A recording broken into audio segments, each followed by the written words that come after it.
Welcome to Church Unfiltered with Dr. Anthony Cobbs, a leadership podcast brought to you by Breakthrough Ministry Consulting. Hey, welcome to Church Unfiltered. I am your host, Dr. Anthony Cobbs, and of course, we are always powered by Breakthrough Ministry Consulting. We are here to help you to help others. One of the things that we do here on each podcast is we want to make sure that we answer your questions. If you have questions that you want to get an unfiltered answer to, please feel free to email your questions to info@breakthroughonline.org. That's info@breakthroughonline.org, and we'll try to get your question answered. We have a couple of great questions that were sent in by a minister here in Texas that wanted to know these two questions. So we want to focus in on these two questions from this particular minister.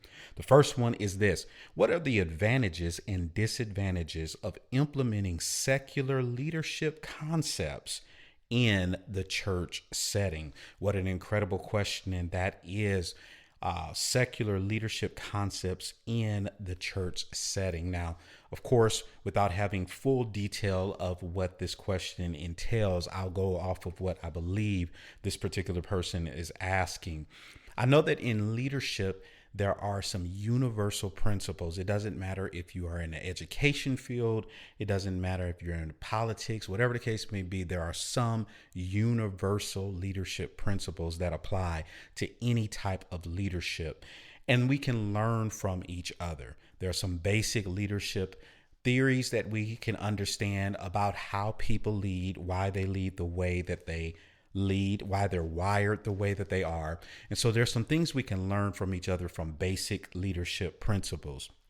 Now, it's important for us to understand that in a church setting, it's not always applicable for us to take some of the principles that are practiced in the corporate world, for instance, or even the military or education, and apply them to a church setting. There's always some different nuances in a church setting, but there are some basic principles that can be learned. For instance, the whole concept of servant leadership. Servant leadership is a leadership style, a leadership model, if you will, that suggests that people lead from the back or lead from behind. In other words, you empower the people that are following you instead of you making them follow you. You get and rally behind them and their skill sets and help them to achieve the goals that are set forth. That is a principle that is applicable in any setting. You can use those tools, those methods to be able to help people in any setting, especially in a church setting. But there are some things that come in a corporate setting. For instance, how you discipline, how you manage or supervise people. You may have to do things a slightly different in a church setting. That's why it's so important to make sure that you have the right staffing, that you have an HR person, that you have individuals who can help you to be able to separate what I call the pastor's heart from things that really need to be done. For instance, the pastor's heart may interfere or intervene when there's some discipline or there's something that needs to take place in the life of a person that is working on staff or a person who needs to be reprimanded or corrected. A lot of times what happens is that we, in the church setting, we allow things to go on way too long because we don't want to hurt people. We don't want to offend. And so there are some things that we can learn from the secular leadership principle. The Bible even tells us that the children of the world are sometimes wiser than the children of God. There's some things we can learn from secular leadership and books and resources that are out there that can help us to be better leaders. So that's how I want to answer that question specifically. That if it is helping you to be a better leader or to make better, wiser decisions, then it is beneficial for you. But if it is something that is taking the church leader away from the principles and the mandates that are found in Scripture that are expected of us as children of God, then it's probably not best for us. Paul said it himself, that all things are expedient. I can do whatever I want to do, but they're not necessarily, all things are permissible, but they're not necessarily good for me to do. All right, the second question is this. This is a good one. Has the negative aspects of social media invaded the church? And if yes, how can leadership help navigate the church back to God? How timely is this question? The question is timely because we are in a season right now where we're going through a societal crisis, if you will, that is causing the church to have to use social media. It is causing the church to use this tool, and that is exactly what social media is. It's nothing but a tool. But now the church is almost being required to use it because of the pandemic that is taking place in the country at this time. The negative aspects of social media, of course, we know people get addicted to social media. People tend to vent and share things on social media that they probably shouldn't. There's even been research that has suggested that people become depressed because they are comparing themselves to what is happening to others on social media. You all know we all post the best things that we want to post. We want to post our vacations. We want to look our best. That's the things that we are posting. We're not posting ourselves at our worst. And so what ends up happening is we begin to compare ourselves to others. So there's been research done on that. But social media is a tool that can be used, number one, to spread the gospel of Jesus Christ to people that won't set foot in a church. So there are some negative aspects, but there definitely are positive aspects of social media in the church. And once again, I believe it is all about moderation. If you spend too much time on social media using it to do trivial things, for instance, pumping up an individual or playing around, playing games, or insulting others. There's been a lot of that happening on social media lately, where people have been bashing other churches and pastors for decisions that they have made. That's using social media irresponsibly. But if you use it as a tool and as a method to be able to share the gospel of Jesus Christ, to be able to spread love, to be able to meet people, interact with people, then it is a benefit to it. So I think that that's all really the answer to the question is how is it being used? You have to be strategic in making sure that you use social media to glorify God like you do anything else. And if it is deviating from glorifying God, then it needs to be re-examined. Don't get rid of it. Make sure that you re-examine it and get back and recalibrate and get back on track with what you should be doing with social media. It's a great tool. I use it. We're on all the platforms. I'm all over the place, but I make sure that I'm being responsible with my use of social media. Two great questions, but thank God for these questions. Now we are going to get right into our content of the day. Today, we're going to be talking about the subject of how do you communicate in the midst of a crisis? Here we are in the middle of what is called COVID-19 or coronavirus, a pandemic, an outbreak that has taken place over the past few weeks. And events have been canceled. The NBA shut down with only a handful of games left in the season. Hollywood actors are testing positive and travel is slowing to a halt. Across the land, pastors and church leaders are seeking answers to how they will approach church service and meeting the needs of the congregation. The truth be told, communication during a crisis time is one of the most difficult and delicate things to do. So here, I want to suggest 5 steps. I want to suggest 5 things for us to consider as we are communicating during a crisis.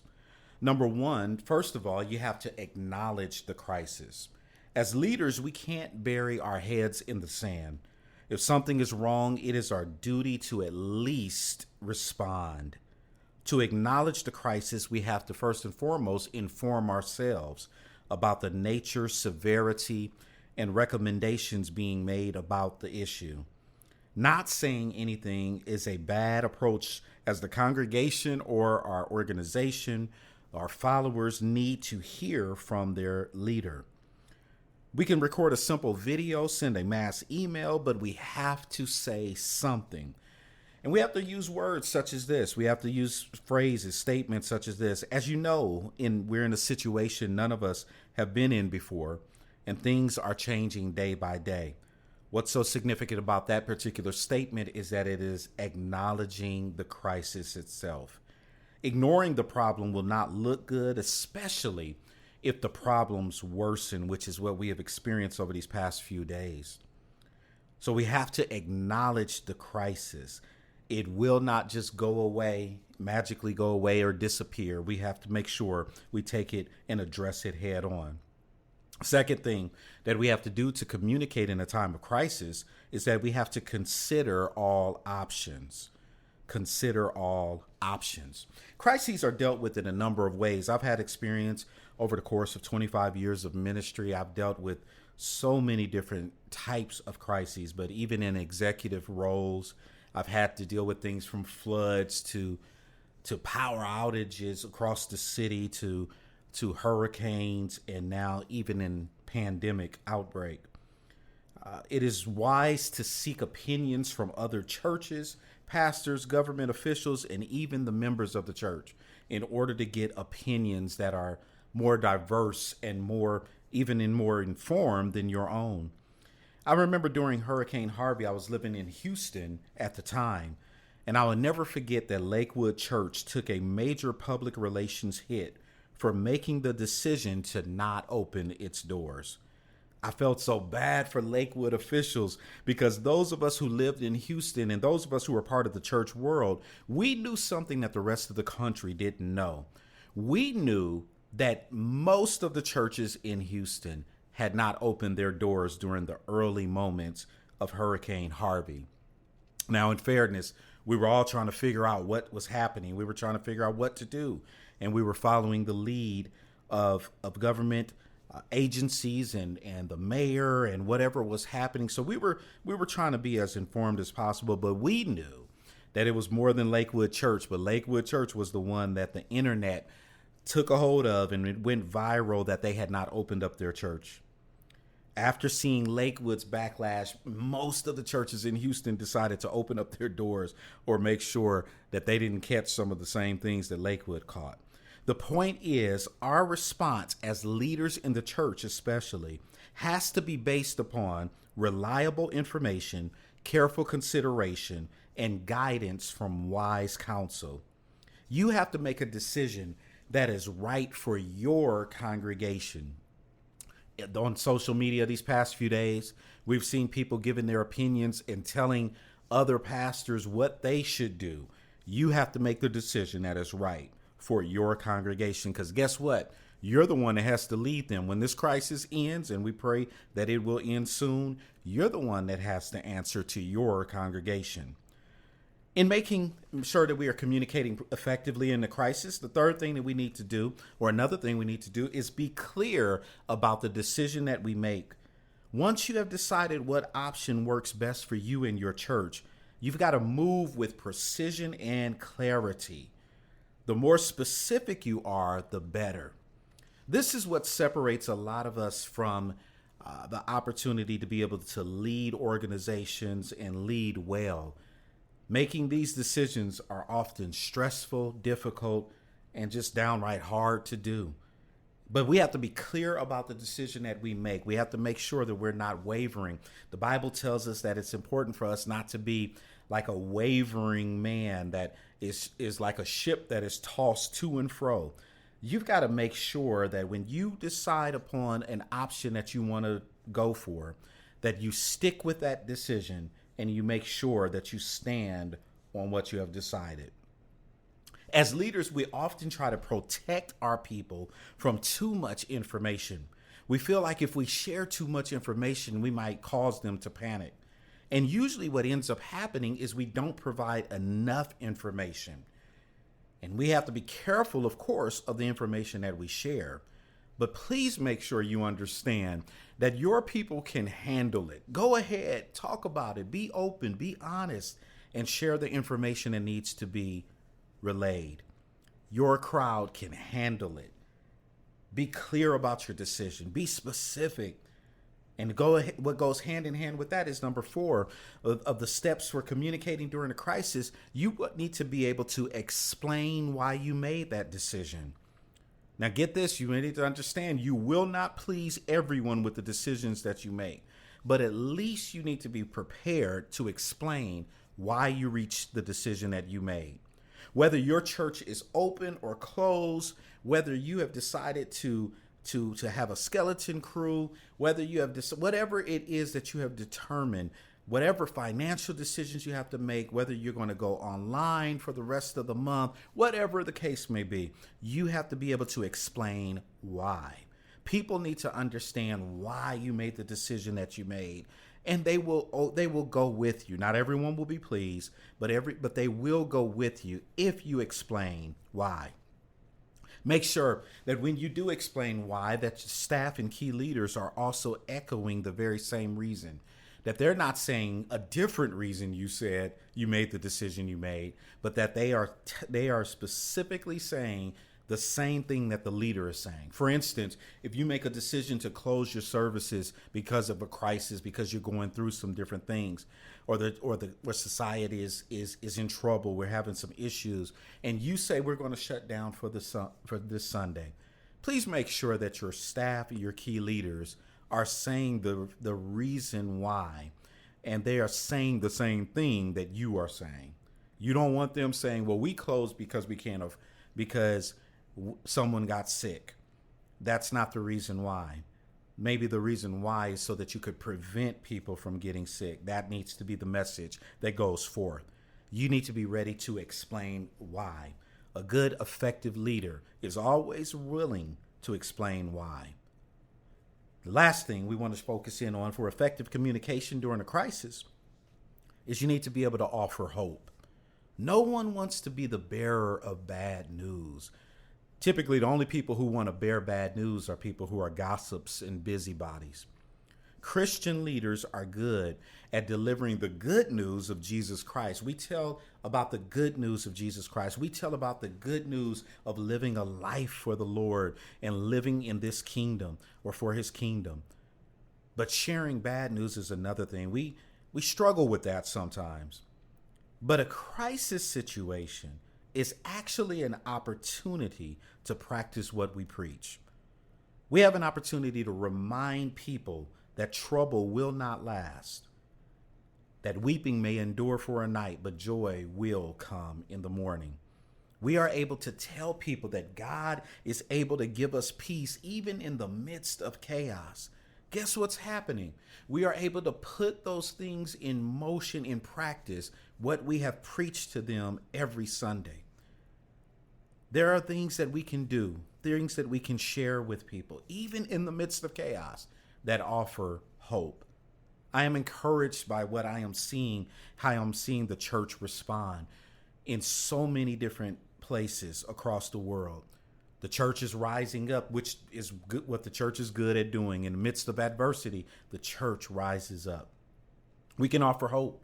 We can offer encouragement. For instance, the schools are shut down, and the schools are saying we're going to feed the students because we recognize that there are some students who their only meal comes from the school system.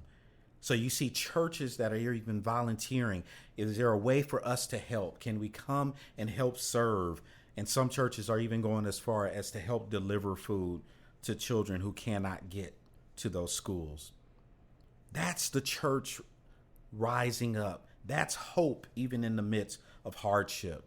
That's the type of approach that we need to take and make sure we are communicating to our congregants that, yeah, there's hope even in a dark time. There's a silver lining behind those dark clouds. And even in the midst of this chaos that we are experiencing right now, Church Unfiltered simply means that we communicate with our congregation. We explain to them. We first of all acknowledge the crisis. We consider all options. We don't rule people out and say your opinion and your thoughts are not relevant. We consider all options. Then we are clear about our decision and we articulate that to our key leaders and our staff and our volunteers. And we stand by what we decide. And we have to be willing to explain why. Why did you come to that decision? Why did you make that decision? And we'll be willing to explain, this is why we made that decision. But then we as the church, we have an opportunity to offer hope. That even in the midst of this darkness, the light of God, the light of Jesus Christ can shine through and shine victorious. We don't know what lies ahead, what lies ahead in the days coming. We don't know, but we can offer hope. We can offer hope in this, that we don't know what the future holds, but we put our trust in the one who holds the future. We're praying for you here at Church Unfiltered, Breakthrough Ministry Consulting. We are looking forward to sharing the testimonies of the churches as they endure this crisis moment. But remember those 5 steps, those 5 tips for communication during a crisis. And let's not forget that the best communication we have is that we can pray unto the Lord. We have the opportunity to communicate with the very God of the universe. God bless you and God keep you is our prayer. Thank you for joining us at Church Unfiltered. Thank you for listening to Church Unfiltered with Dr. Anthony Cobbs. Be sure to subscribe to this podcast so you don't miss an episode. For more resources related to today's topic, visit churchunfiltered.com or follow Dr. Anthony Cobbs on Facebook, Instagram, and Twitter.